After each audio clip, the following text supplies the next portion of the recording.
The main thing I want to focus on today is composition.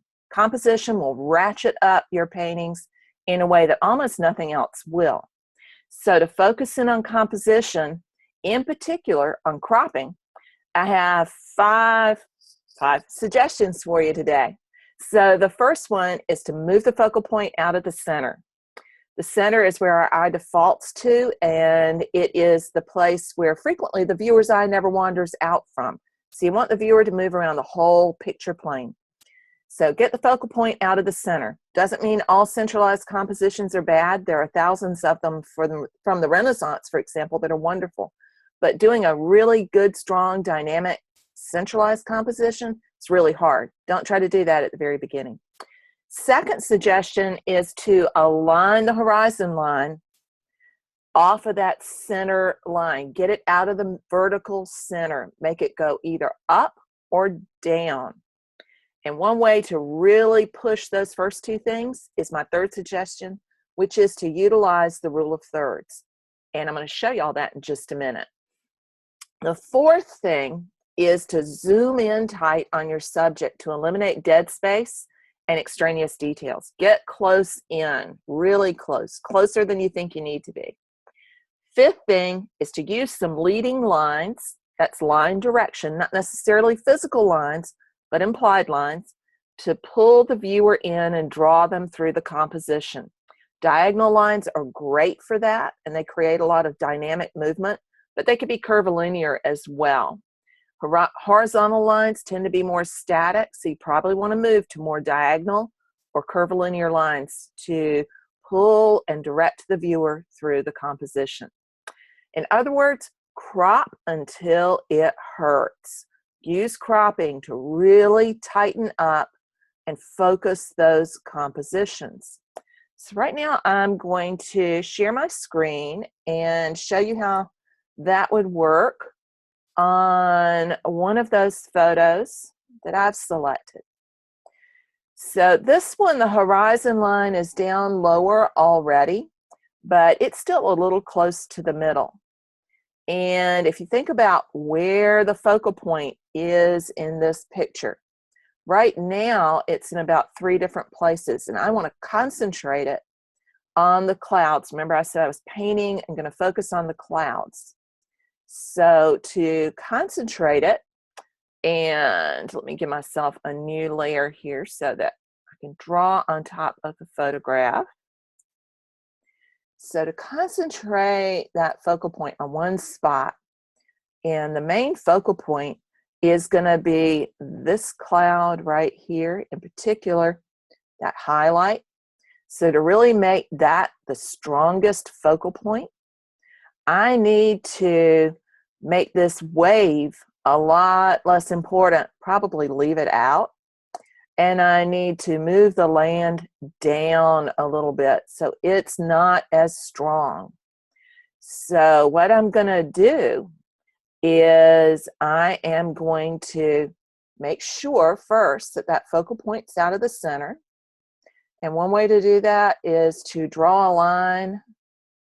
Let's see, this is 2300. I'm going to draw a line roughly through the center so that you can, oops, didn't mean to do that. Let me click off of that and then go back. So I'm going to go roughly through the center, and you'll see where the crosshairs are. Here's the center horizontally, and then here is the center vertically. Getting an extra line in there.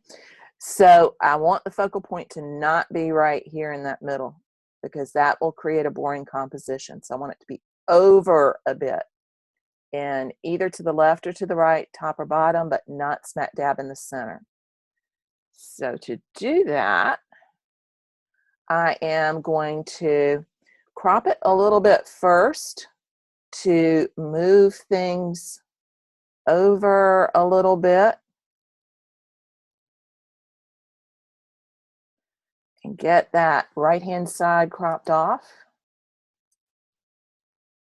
so that it moves that focal point over to the right just a little bit. So now the focal point's out of the center.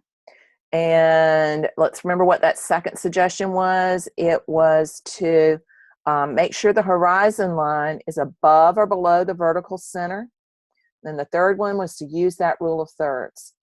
So to use the rule of thirds, I'm going to draw lines at the approximate thirds of the composition. And it's going to be right, oops, make that straight. I hate unstraight lines. So that's one, and then another. And then we divide the top.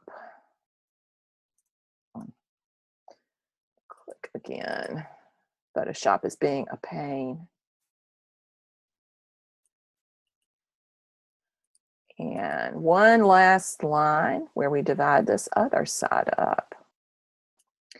Now, what is going to create, one way to create a strong focal point is to make sure that the focal point is hitting on one of these intersecting lines. So where the horizontal and vertical thirds intersect can create a really strong focal point. You don't have to be in exactly one of those spots, but it can really help concentrate the viewer's eye on a really dynamic spot. So if I wanted to adjust this photograph so that it's a little bit more down here along those lines, I can move the photo up and over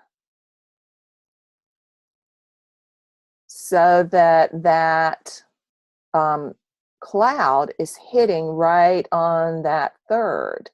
I might need to enlarge the photo or transform it a little bit, move it around, scale it, but I can move that focal point so that it is closer to that spot right there.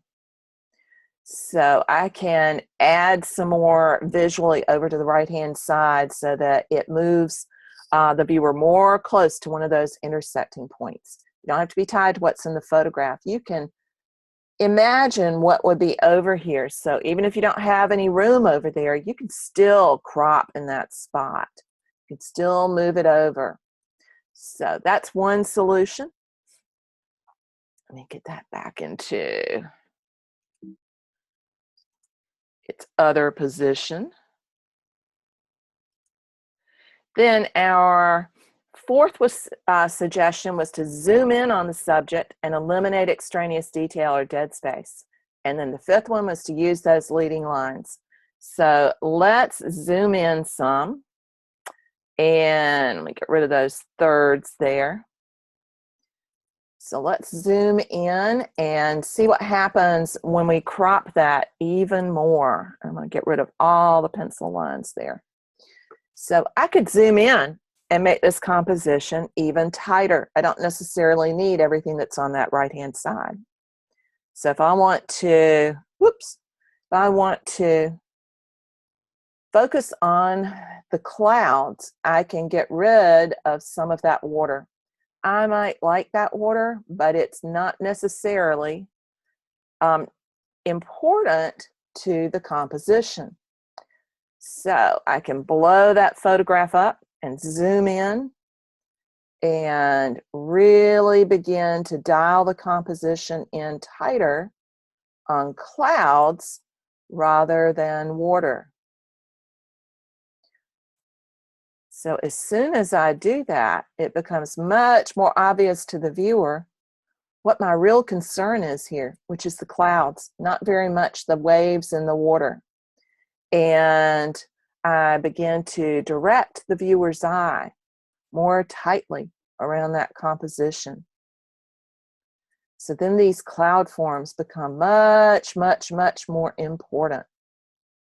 So I can shift that around and adjust it till it becomes the most pleasing composition to look at, the most dynamic. So I hope that's helpful. And I want to just refresh again those 5 tips. Move the focal point out of the center, align the horizon line or eye level above or below the vertical center. You can utilize the rule of thirds, zoom in on the subject and eliminate excessive detail or dead space. Use leading lines or line direction to draw the viewer into the composition. Crop until it hurts. I may not have covered those leading lines quite enough, so let's think about where some of those leading lines would be in here. Just really quickly before I finish up. I knew I was going to skip something. Now, there are no obvious lines in here, but there's plenty of implied lines, and there are a lot of diagonal ones. Remember that we tend to read from left to right, so we enter the composition most normally this way, and that line directs the viewer's eye up to the upper right. We follow that cloud, and then it directs us back over here to the cloud on the right-hand side. Then we follow these little bitty clouds down to the bottom and back over to the left. We notice that the moon is right there. So it leads our eye around the whole composition. That's what a leading line is. It's not necessarily a road or a railroad, although those are easy ones to draw into, but it's just line direction and how it can pull the viewer's eye around the composition.